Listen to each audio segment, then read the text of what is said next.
Out of all the electric bikes, only 3 bikes really caught me. One is Ather 450X that I have been driving for the last 2 years.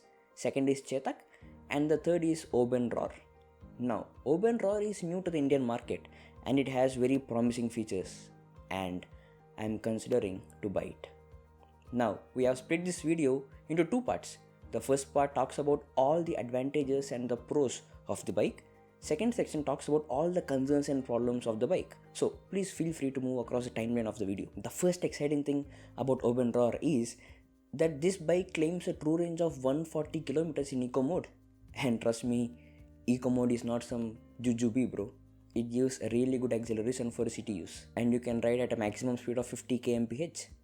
Along with eco mode, you get 2 more driving modes, ride and the havoc. And in ride mode, you can drive at a maximum speed of 70 kmph. And in havoc mode, you can drive at a maximum speed of 100 km per hour.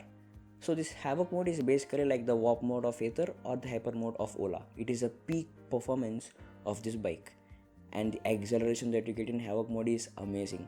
You actually feel the power of the bike. It's the adrenaline rush that you get is amazing. The havoc mode on Oben RORR has its own issues, and I'll talk about that in this timeline. And what's interesting about the havoc mode is that even at this peak performance at a maximum speed of 100 kmph, it promises a true range of 100 kilometers. If the range claims of Oben RORR is accurate and right, in terms of range, this bike is a beast, thanks to the 4.4 kilowatt hour battery, which sits sweetly and nicely here. Now, the second exciting thing about this bike is the design. It comes only in 2 colors at the moment, bright orange and lemon yellow. Both these colors are very unique and eye-catchy, and the bike looks very stylish and interesting and comes with a good build quality. I mean, not the premium one, but a decent one. Oben has this proprietary frame, they call it as ARX frame. They claim that this frame gives the bike a structural solidity. From my experience of driving this bike for a test ride, at the maximum speed of 100 kmph in havoc mode also, this bike felt confident and under control. Road grip was pretty good, and you feel that you are in control of the bike. The only difference, if you are coming from a petrol bike to this bike, the only difference that you will feel is that there is no leg brake with this bike. The back brake also functions like the scooty. It's basically 2 brakes in the 2 handles of the bike, and you get a boot space for this bike. I mean, it's not a big boot space that you can compare with the boot of a scooty, but it is a boot space where you can place your portable charger.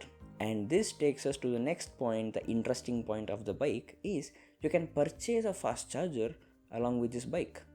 Yes, you can purchase it, but it's not a portable charger. It is a fixed one which stays fixed in your parking.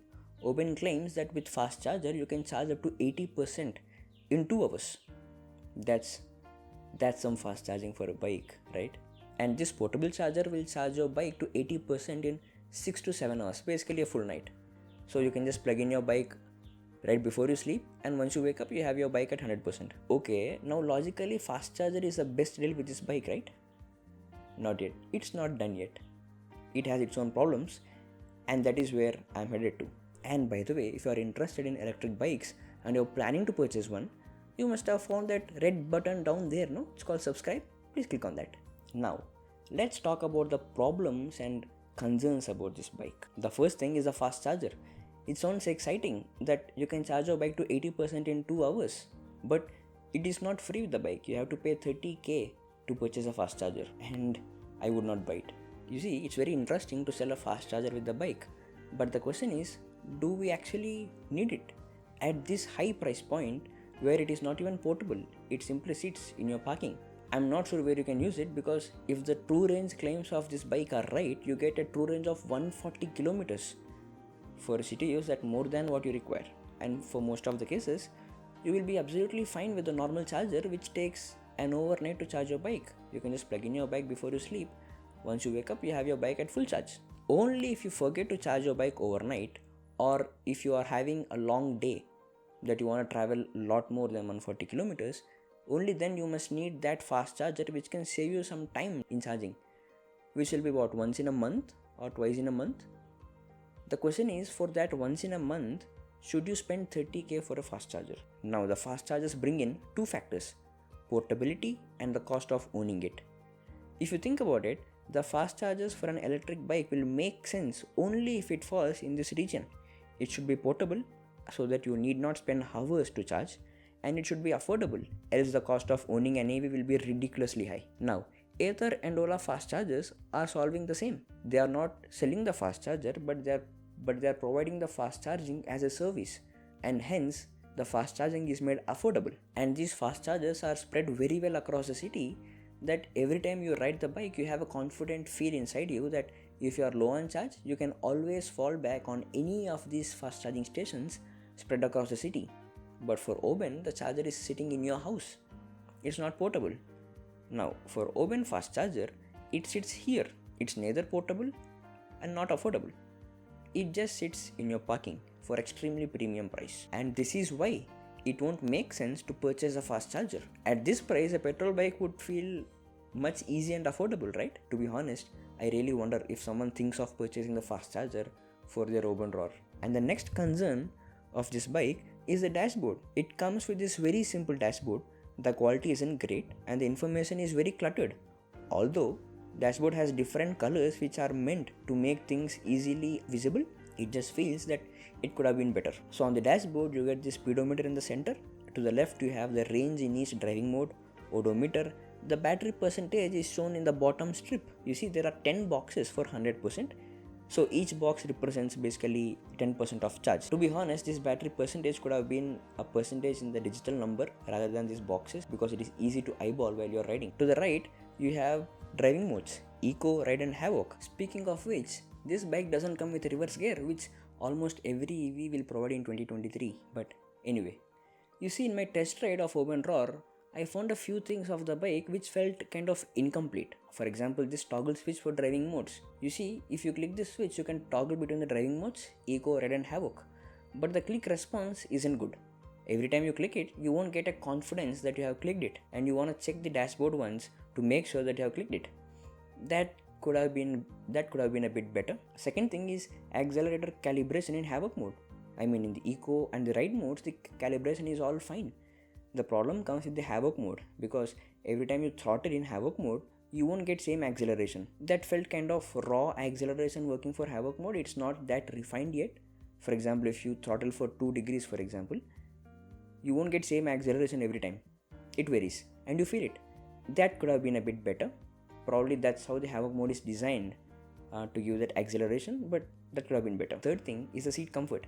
You see, it's pretty good to have a boot space in this bike for a portable charger, but I think it's coming at the cost of the seat comfort. Seat of this bike is very thin and you get very less cushioning for the bike seat, and if you're driving through a pothole, you would feel it on your back.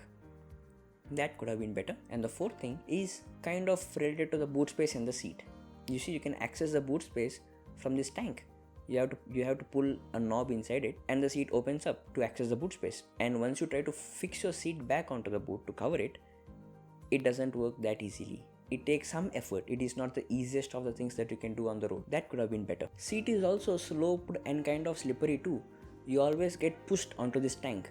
Also, by the way, it is right here in this tank that you have a charger port for the bike. Inside this tank, to the left of it, you have the charger port, and to the right of it, you have a lever to access the boot space. And this bike comes with regeneration braking, which is really good.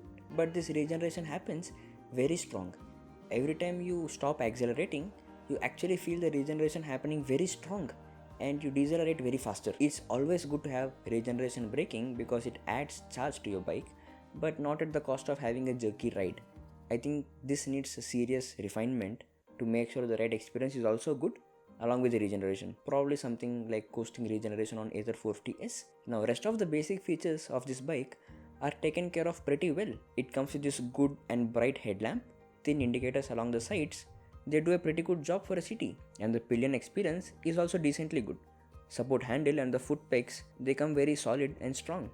However, the seat comfort and suspension can be hard, and the single stage belt drive in this bike gives a sweet sound of an EV, but it's slightly louder than other EVs, but I liked it. Okay, so now considering all the positives and negatives of the bike, these are my final thoughts of the bike. You see, Oben RORR does the fundamentals absolutely well.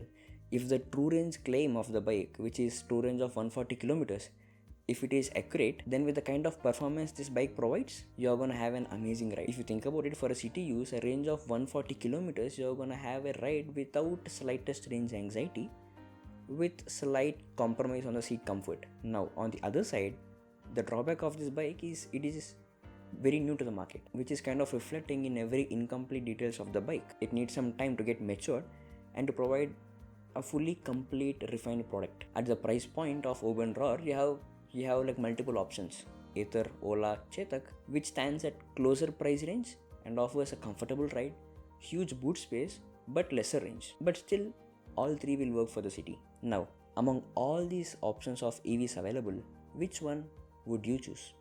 Will you try Oben RORR for the range and performance features that it is offering? Please let us know your thoughts in the comments below.